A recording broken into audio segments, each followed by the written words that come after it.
Mike Risco from the Greater Ossining Chamber of Commerce Chamber Chats series, and we're going to go to the Open Door. So come on in, let's go check it out. Beautiful new facility here. Come on in. Hey, it's Mike Risco, your host for the Greater Ossining Chamber of Commerce Chamber Chats, and I'm here with Lindsay Farrell, the President and Chief Executive Officer of the Open Door. Do I have that right? How are you? Got that right. I'm very nice good. To see you. Thank you. Nice to see you. Nice to see you too. So, first thing here is, we came in to have a nice interview with you, and you're like at the front door greeting us, and you're like a ball of energy. So, I am. How does that part happen? How do you wake up every day feeling? I mean, you're just like on fire. I'm going to tell you my story because I absolutely love Ossining, and I have lived here for I think 43 years, Okay. and I literally landed in Ossining because I bought a beautiful old house, and I had a new baby, and the house was freezing cold, and I needed to get out of the house, and Open Door needed volunteers, and that's how I landed here, and now I run the joint. It's kind of like amazing. Wow. And I've been the President and Chief Executive Officer since 1999, so celebrated my 25th year as CEO, and I just celebrated my 40th year of paid employment at Open Door. Well, congratulations. Thank you.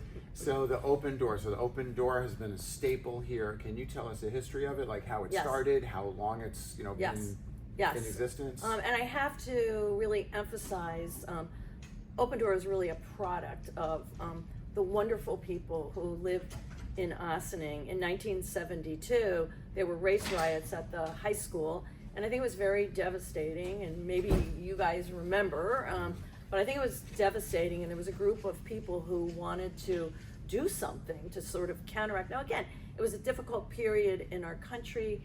There were race riots all around, Right. The United States, and people felt like they didn't want it happening here, but it did. And so there was a group of local people who ran a free clinic at the Baptist church right across the street, and that's how we were born. And then my predecessor, may she rest in peace, she was a nurse, and she had 4 kids in the Ossining schools. Her husband was on the school board. She really organized this group of volunteers. So there were volunteer doctors and nurses who ran a free clinic in the basement of the Baptist church. And from that, we grew and evolved. And I landed here in the 1980s, and I was just in awe of the place. And so I would have done anything for the Open Door because I was just so impressed by what they were doing. I think it's also interesting, it was the same time that the school district integrated, and so I think my kids were probably one of the first or second classes for the Ossining plan, and so the more time and the more involved I became in the Open Door, the more I realized what a gem of an organization this was, and I was able not only to support my own children, but to do good work in the community. Right. So what is the concept of the Open Door? What is it? A healthcare center? Yep. And why would one come here? So the Open Door is what's known as a federally qualified health center. So we receive a lot of money from the federal government, and we were set up because there weren't enough doctors in the community who were taking care of low-income people. At the time, those folks lived sort of down by Park School, which is not too far from where I live, but there was only one physician back in the day who was taking care of what was largely an African-American community. He retired, and the only place for people to go was to the medical center, and you had to take a couple of buses to get there, and it took all day long. So the free clinic was established, then they applied for funding, and we continue to get federal funding year after year. And with those federal funds, we hire doctors and nurse practitioners and physician's assistants, and we have a whole business model around supporting people who either have no insurance, who are insured through Medicaid, or who are insured through Medicare. That's our primary focus as an organization, but we do take commercial insurance as well. And as you can see, we have beautiful facilities. We worked hard through the years to be an excellent medical practice. We also do dental, and we also do mental health. Wow. Yeah, we'll talk about the facility in a minute, but who comes here? Can anybody come here? In theory, yes, anybody can come here. Obviously, if you have insurance, you want to check with your insurance carrier to see if we are in network. We have a preferential option for low-income people. So our government funds are provided to us to take care of people who live at or below 200% of the federal poverty level, which is not a lot of money in Ossining. And it's interesting because through the years, I've sort of seen low-income people in the community. It's changed through the years, and we've had an influx of immigration. And so, we're predominantly a Spanish-speaking organization, and I remember, so vividly, we had some Puerto Rican families in town, we had some Ecuadorian families in town, there was Spanish spoken around town, and then more and more immigrants came to Ossining because there was work, there was affordable housing, and so, we support a large non-English speaking population, and we do that in other communities as well, in Sleepy Hollow, in Portchester, in Mamaroneck, in Brewster, in Mount Kisco, and we do other things, beyond medical care as well. So it's the open door. You're saying is it only in Ossining, or is it around Ossining, Westchester? Sleepy Hollow, Portchester. There are physical Mamaroneck. locations. Yes, very similar to this. This is Okay. our nicest and our biggest, but I expect that we'll be making improvements in our other facilities as well. It's really, really interesting.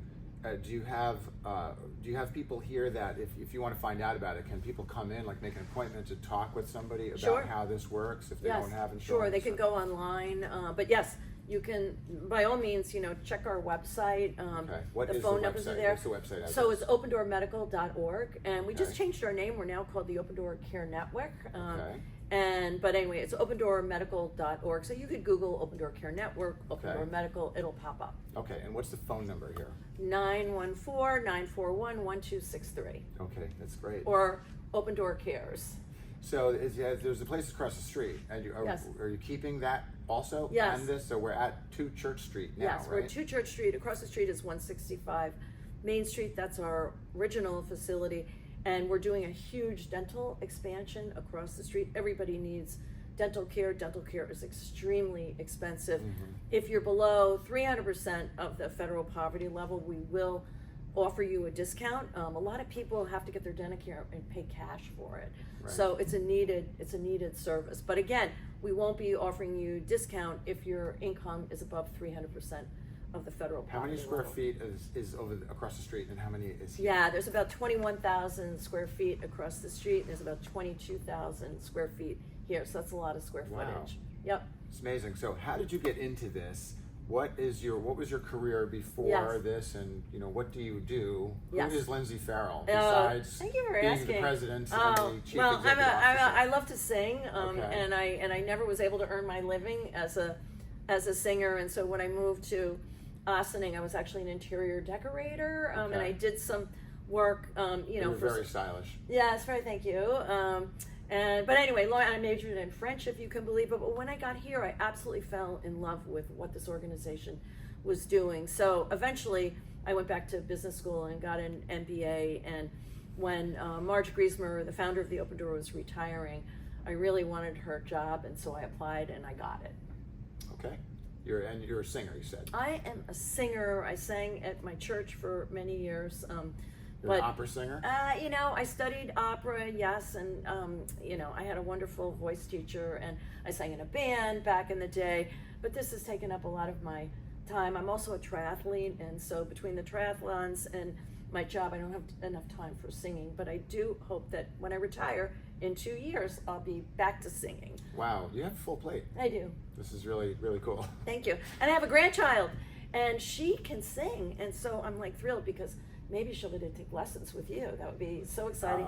And my granddaughter lives in Ossining, and I can't wait until she's at the Ossining Children's Center. And so it's all come full swing. It's very wonderful. I feel very, very blessed that I landed in Ossining. Well, this is great. I can see why you got hired for the job and Thank why you. you're still here. It's you. been really, really pleasure meeting you and talking to you about this, and I hope to share it with everybody. Thanks for being our guest. Thank you. Okay. Appreciate it. Thank you. All right, everybody. Mike Risco signing off for the Greater Ossining Chamber of Commerce Chamber Chats.